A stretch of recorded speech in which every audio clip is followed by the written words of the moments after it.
किसी भी मुल्क के चैनल्स को देखने के लिए सैटेलाइट से आने वाले सिग्नल्स को डिश एंटीना के जरिए रिसीव किया जाता है। इस वीडियो में आपको डिश एंटीना की मुख्तलिफ एक्सेसरीज की मालूमात दी जाएगी। एक सैटेलाइट डिश रिसीवर के मुख्तलिफ फंक्शंस के बारे में बताया जाएगा। नए डिश एंटीना के हिस्सों को किस तरह असेंबल किया जाता है और अगर बारिश या आंधी की वजह से सैटेलाइट के सिग्नल खराब हो जाएं, उन्हें दोबारा किस तरह सेट करना है, ये सब कुछ इस वीडियो में आपको बताया जाएगा। अगर वीडियो आपको पसंद आए तो मेरे चैनल को सब्सक्राइब कर लेना।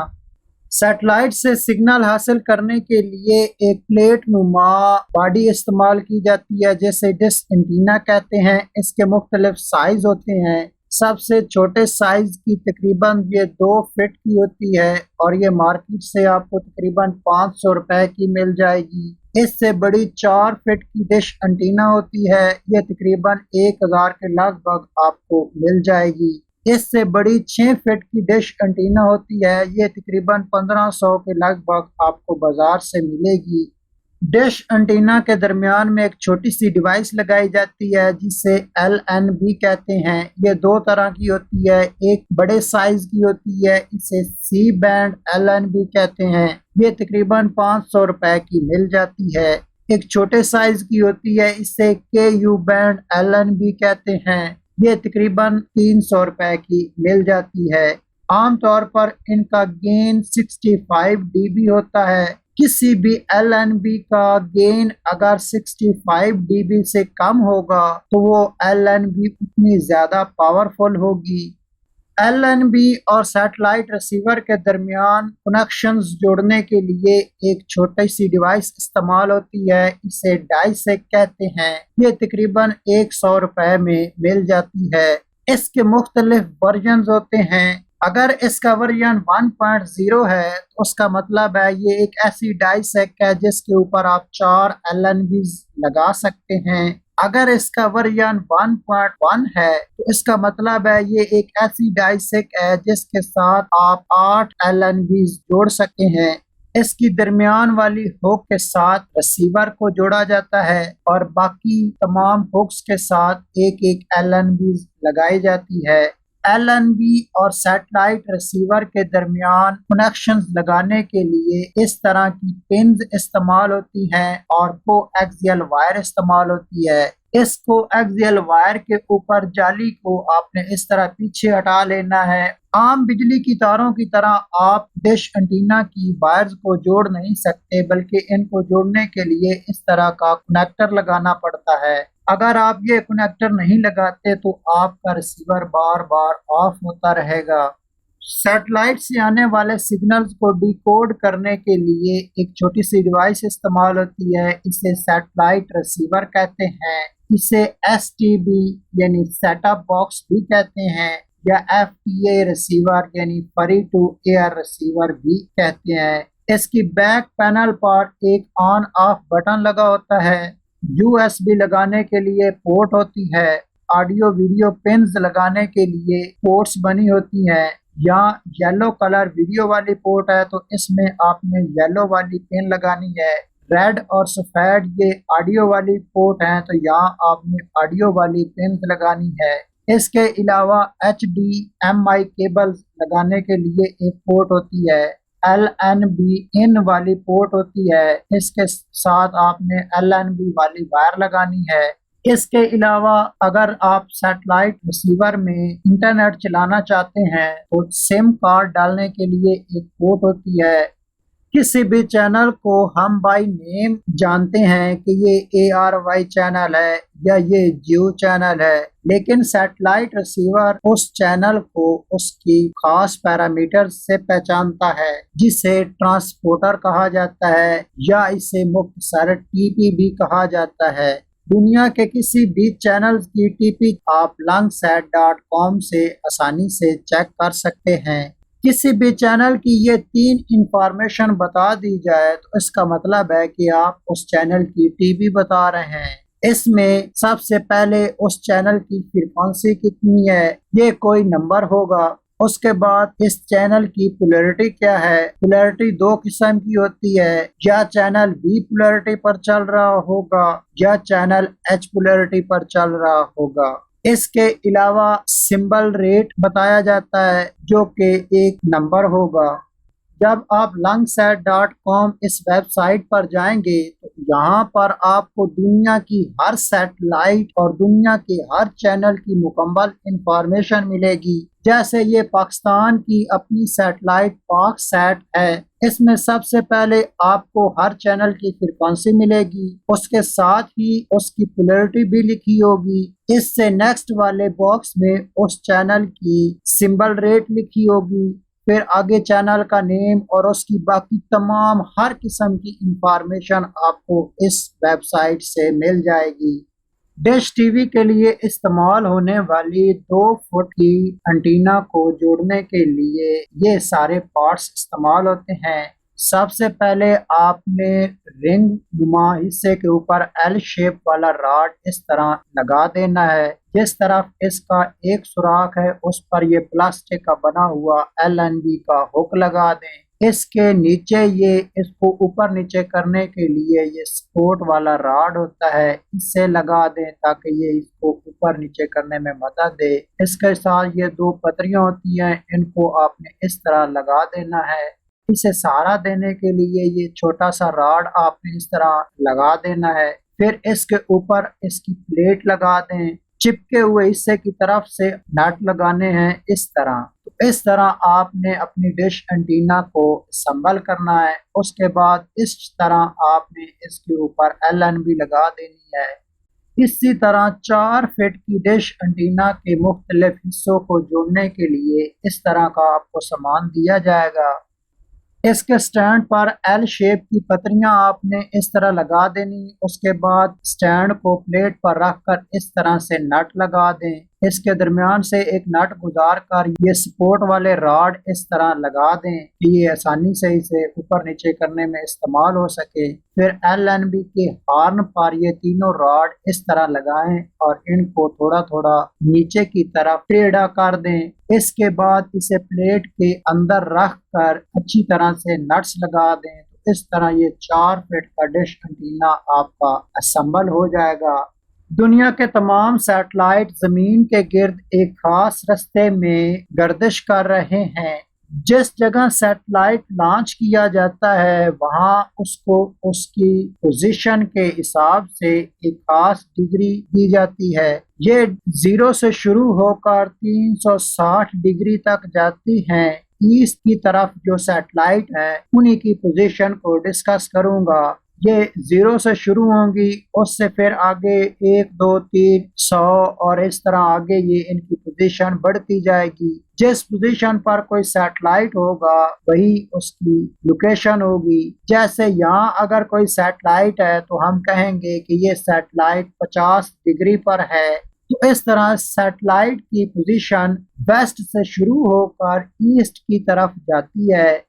जैसे यहाँ आपको चंद सैटेलाइट्स की पोजीशंस मिसाल के तौर पर बताई गई हैं। जैसे हार्टबर्ड ये 13 डिग्री पर लॉन्च किया गया है और ये KU बैंड वाली सैटेलाइट है। इसी तरह पाकिस्तान की सैटेलाइट पाकसैट ये 38 डिग्री ईस्ट पर लॉन्च की गई है और ये C बैंड वाली सैटेलाइट है। अपने इलाके में कोई भी सैटेलाइट चलाने के लिए आपने मोबाइल में कंपास निकाल कर मशरिक मगरिब और शुमाल जनूब के दरमियान इस तरह क्रॉस लाइंस लगा लेनी है। जिस तरफ आपके इलाके में ईस्ट होगी इस पर 132 डिग्री सैटेलाइट चलेगी। इसी तरह जिस तरफ आपके इलाके में वेस्ट होगी मगरिब उस पोजीशन पर 7 डिग्री वेस्ट वाली सैटेलाइट जो कि नील सैटेलाइट है वो चलेगी। इसी तरह जिस पोजीशन पर आपके इलाके में साउथ होगा उस पोजीशन पर इंटेलसैट यानी 68 डिग्री वाली सैटेलाइट चलेगी। इसी तरह ईस्ट और साउथ के दरमियान में एशिया सैटेलाइट चलती है जो कि 105 डिग्री पर है। इसी तरह वेस्ट और साउथ के दरमियान में पाकिस्तान की अपनी सैटेलाइट पाकसैट चलती है जो कि 38 डिग्री पर लॉन्च की गई है। किसी भी सैटेलाइट को चलाने के लिए पहले आपने उस सैटेलाइट के एक चैनल की टीपी को अपने रिसीवर के अंदर सेट कर देना है। फिर उस सैटेलाइट की जिधर पोजीशन है उस तरफ आपने अंदाजन अपने डिश एंटीने का मुंह उस तरफ कर देना है। इसके बाद आपने अपने डिश एंटीना को ऊपर नीचे करना है और सैटेलाइट से सिग्नल्स को देखते रहना है। फिर अपने डिश एंटीना को 1 सेंटीमीटर आगे कर दें और फिर ऊपर नीचे करते रहें और सिग्नल्स को मॉनिटर करते रहें। फिर 1 सेंटीमीटर अपने डिश को आगे कर दें और ऊपर नीचे फिर दोबारा करें और रिसीवर से सिग्नल्स को देखते रहें। तब तक आपने ये प्रोसेस जारी रखना है जब तक के चैनल के या उस टीपी के सिग्नल्स रिसीव ना हो जाएं। जब आपको सिग्नल्स रिसीव हो जाएं फिर आपने मामूली सा आगे पीछे और ऊपर नीचे करके अच्छी तरह से एडजस्ट करना है इस एंटीना को कि सिग्नल की स्ट्रेंथ मैक्सिमम हो जाए। इसके बाद आपने रिसीवर में ब्लेंड स्कैनिंग करनी है। कोई भी सैटेलाइट अगर आप चलाना चाहते हैं उनकी LNBs की डायरेक्शन आपने इस तरह रखनी है। मिसाल के तौर पर अगर आप 0 ईस्ट डिग्री से लेकर 50 डिग्री ईस्ट के दरमियान कोई सैटेलाइट चलाना चाहते हैं तो उसकी LNB की डायरेक्शन आपने इस तरह की रखनी है। बड़े डिश एंटीना पर सी बैंड पर आपने कोई भी सैटेलाइट चलाई है और उसकी साइड पर कोई KU बैंड वाली सैटेलाइट लगाना चाहते हैं तो मिसाल के तौर पर आपने बड़े डिश एंटीना पर पाक सैट चलाई है जिसकी पोजीशन 38 डिग्री ईस्ट है और इसके ऊपर आप या सैट वाली LNBs लगाना चाहते हैं जो कि इसकी मदार पोजीशन के लिहाज से 38 डिग्री के आगे जाकर 52 डिग्री आएगा। लेकिन जब आपने डिश एंटीना पर इसकी LNB लगानी है तो वो इसकी उल्टी सिम पर लगानी है। 38 डिग्री से 52 डिग्री आगे आता है लेकिन आपने LNB आगे की तरफ नहीं लगानी बल्कि इस 38 के पीछे की तरफ जाना है। इस तरह LNB रख कर आपने इसको आगे पीछे ऊपर नीचे थोड़ा बहुत करते रहना है यहाँ तक कि आपको इसके सिग्नल रिसीव हो जाएं। इसी तरह आप बदर सैट लगाना चाहते हैं। ये बदर सैट की पोजीशन 26 डिग्री है, ये 26 डिग्री पर चलती है जो कि 38 डिग्री के बाद में आता है। लेकिन जब आप इसके एंटीना पर LNB लगाएंगे तो आप LNB 38 डिग्री से आगे की किसी डिग्री पर लगाएंगे, मतलब उल्टी सिमत पर LNB लगाएंगे। कोई भी सैटेलाइट रिसीवर हो तो कमोबेश सभी के फंक्शन सेम होते हैं लेकिन थीम थोड़ा बहुत तब्दील होता है। इंस्टॉलेशन वाली मेन्यू है जिसके अंदर पहली ऑप्शन सैटेलाइट सेटअप है। इसमें अगर जाएं तो सबसे पहले आपको सैटेलाइट में से कोई एक सैटेलाइट सेलेक्ट करना होता है जो आप चलाना चाहते हैं। फिर आपने LNB टाइप बतानी होती है। अगर आप LNB C बैंड वाली इस्तेमाल कर रहे हैं तो इसकी फ्रीक्वेंसी आपने 5150 ये वाली सिलेक्ट करनी है। इसी तरह अगर आप KU बैंड वाली LNB इस्तेमाल कर रहे हैं तो इसकी फ्रीक्वेंसी आपने 9752 बटा 10600 ये वाली फ्रीक्वेंसी आपने सिलेक्ट करनी है। अगर आपने 4 पिन वाली डाइसेक लगाई है तो फिर आपने डाइसेक का वर्जन 1.0 सेलेक्ट कर लेना है। अगर आपने 8 पिन वाली डाइसेक लगाई हुई है तो फिर आपने डाइसेक का वर्जन 1.1 सेलेक्ट कर लेना है। अगर आप 4 पिन वाली डाइसेक सेलेक्ट करते हैं तो इसमें 4 मजीद ऑप्शंस होंगी। अगर आपने LNB 1 नंबर पिन में लगाई है तो यहाँ से A सेलेक्ट कर लें। अगर आपने LNB 2 नंबर पिन में लगाई है तो फिर आप यहाँ से B सेलेक्ट कर लें। इसी तरह 3 के लिए C और 4 के लिए D आपने सेलेक्ट करना है। ये सारी सेटिंग करने के बाद आपने स्कैन वाला बटन जो कि यहाँ आपको हल्के नीले रंग में दिखाया गया है, हल्के नीले रंग का रिमोट पर जो भी बटन हो उसको दबा देना है। तो इस तरह आपके चैनल पर स्कैनिंग वाली ऑप्शन आ जाएगी। इसमें से चैनल टाइप ऑल पर रखते हैं तो सारे चैनल आएंगे, FTA पर रखते हैं तो कार्ड वाले चैनल नहीं आएंगे, सिर्फ जो फ्री चैनल आएंगे वही आपके चैनल स्कैन होंगे। इसके बाद अगर आप मैनुअल पर रखते हैं तो जो आपने टीपी लगाई होगी सिर्फ वही स्कैन होगी और कोई चैनल नया नहीं आएगा। अगर आप ऑटो स्कैनिंग करते हैं तो इस रिसीवर में पहले जो टीपी सेव होंगी उनके चैनल आएंगे और बाकी के चैनल नहीं आएंगे। अगर आप ब्लेंड पर रख कर स्कैनिंग करते हैं, जो भी इस रिसीवर को कोई किसी किस्म का भी सिग्नल मिलेगा उस सिग्नल के चैनल को स्कैन करके आपको दे देगा। तो आप हमेशा ब्लेंड स्कैनिंग ही करें। इसके बाद ओके कर दें तो इस तरह स्कैनिंग होना स्टार्ट हो जाएगी और चैनल आपके ट्यून होना शुरू हो जाएंगे। 100 पर पहुंचने के बाद ये आपको सेव की ऑप्शन देगा, तो आपने यस पर ओके करके सेव कर देना है। इसके बाद इसके अंदर दूसरी ऑप्शन सैटेलाइट लिस्ट है। इसके अंदर मुख्तलिफ सैटेलाइट्स दिए गए हैं, यहाँ आप इनके पैरामीटर चेंज कर सकते हैं। इसी तरह तीसरी ऑप्शन टीपी लिस्ट है। इसमें आप किसी भी टीपी को तब्दील कर सकते हैं और नई टीपी ऐड कर सकते हैं। जैसे आप अगर नई टीपी ऐड करना चाहते हैं तो नीचे ऐड के साथ रेड कलर का बटन दिखाया गया है, तो आपने रिमोट से रेड कलर दबा देना है। फ्रीक्वेंसी में आपने उस चैनल की फ्रीक्वेंसी लिख देनी है, सिंबल रेट में उस चैनल का सिंबल रेट लिख देना है और पोलैरिटी में आपने एच या वी लिख देनी है और ओके करने के बाद टीपी ऐड हो जाएगी। इसके बाद satellite receiver main option satellite setup में सबसे पहले OST सेटअप है। इसके अंदर आप जाएं तो आपको ये इस तरह की मुख्तलिफ ऑप्शन दिखाएंगी। इसमें आप अपनी मेन्यू की लैंग्वेज तब्दील कर सकते हैं। OST ट्रांसपेरेंसी का मतलब है अगर आप ट्रांसपेरेंसी ज्यादा कर दें तो आपकी मेन्यू इस तरह की हो जाएगी, ये ट्रांसपेरेंट हो जाएगी।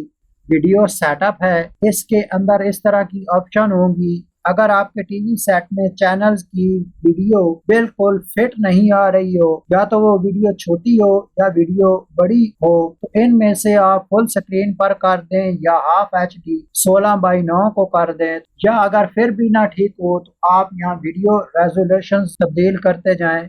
इसी तरह इसमें तीसरी ऑप्शन ऑडियो सेटअप है। अगर आपके टीवी सेट पर किसी भी चैनल की ऑडियो ना आ रही हो तो आप इनमें से ऑप्शंस तब्दील करके देखें, आपके टीवी सेट पर ऑडियो आना शुरू हो जाएगी। इसी तरह पासवर्ड सेटअप में जाएं तो इस तरह की मेन्यू आएगी, यहाँ आपने 4 दफा 00 लगानी है तो ये ओपन हो जाएगा। इसी तरह नेटवर्क सेटअप्स में आपने अपनी सिम के नेटवर्क को तब्दील करना होता है कि आप सिम पर चलाना चाहते हैं या वाईफाई पर चलाना चाहते हैं। इसी तरह फैक्ट्री सेटअप में अगर आपके रिसीवर में किसी किस्म की कोई गड़बड़ आ रही हो, उसके चैनल डिलीट हो गए हो या नई स्कैनिंग ना हो रही हो, किसी किस्म की भी प्रॉब्लम आए तो यहाँ आप आकर उसको रिस्टोर कर दें तो वो आपकी प्रॉब्लम इंशाअल्लाह हल हो जाएगी। इसी तरह सैटेलाइट रिसीवर की मेन मेन्यू की तीसरी बड़ी ऑप्शन चैनल्स में से आपको इस तरह की छोटी ऑप्शंस मिलेंगी। इसमें से पहली एडिट चैनल में से आप किसी भी चैनल को सिलेक्ट करके लॉक वाले बटन को दबा दें तो वो चैनल लॉक हो जाएगा। इसी तरह किसी भी चैनल को सिलेक्ट करके आप उसे डिलीट कर सकते हैं। किसी भी चैनल को सिलेक्ट करके आप उसे ऊपर नीचे किसी भी पोजीशन पर रख सकते हैं। इसी तरह एडिट वाले बटन से आप किसी भी चैनल की मुख्तलिफ इंफॉर्मेशन, उसका नेम वगैरह तब्दील कर सकते हैं।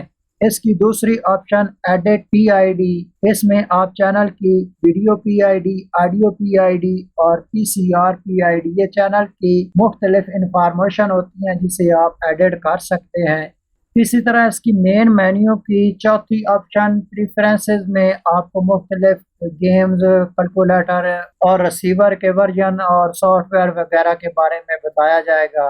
इसी तरह लास्ट पर एक ऑप्शन होगी मीडिया सेंटर। इसके अंदर इसमें आप इंटरनेट के जरिए यूट्यूब और IPTV अपने सैटेलाइट रिसीवर पर चला सकते हैं।